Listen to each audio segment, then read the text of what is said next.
Pekný podvečer, vítajte pri sledovaní prvých televíznych novín. Kauza vraždy Jána Kuciaka a Martiny Kušnírovej prichádza od dozorových prokurátorov. Obaja sa vzdali funkcie.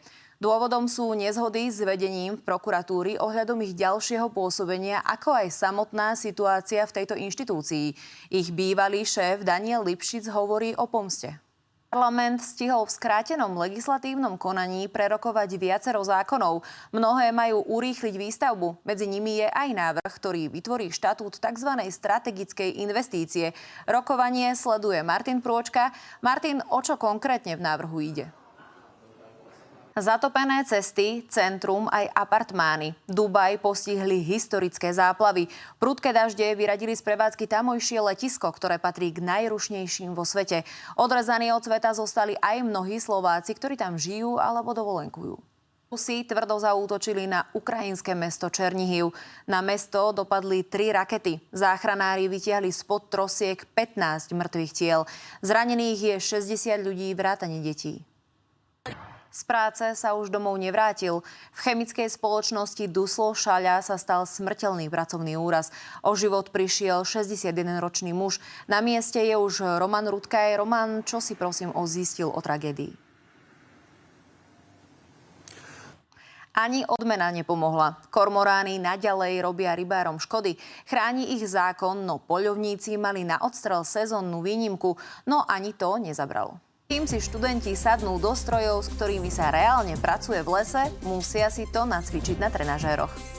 Možno vás to prekvapí, ale na školskom dvore majú študenti aj modernú lanovku. No a na Záhorí sa začal zber jahôd z fóliovníkov. O chvíľu pokračujeme. Sme späť, tu sú ďalšie témy. Lesná lanovka alebo trenažér moderného stroja. Študenti lesníctva v Banskej Štiavnici sa ponovom učia pracovať s najmodernejšou technikou, ktorá je aktuálne dostupná.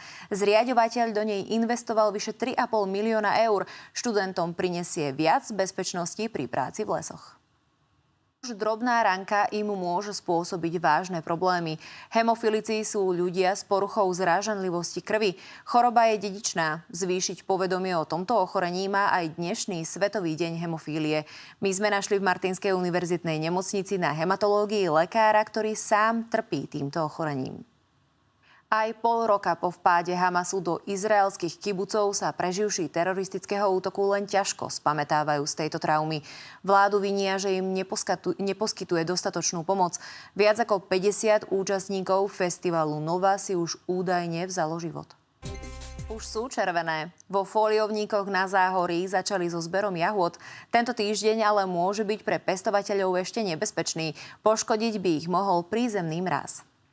Už o pár sekúnd vám na Markíze ponúkame zaujímavé témy aj v Reflexe. Ďalšie správy pripravujeme na 19. Prajem pekný zvyšok dňa a dovidenia.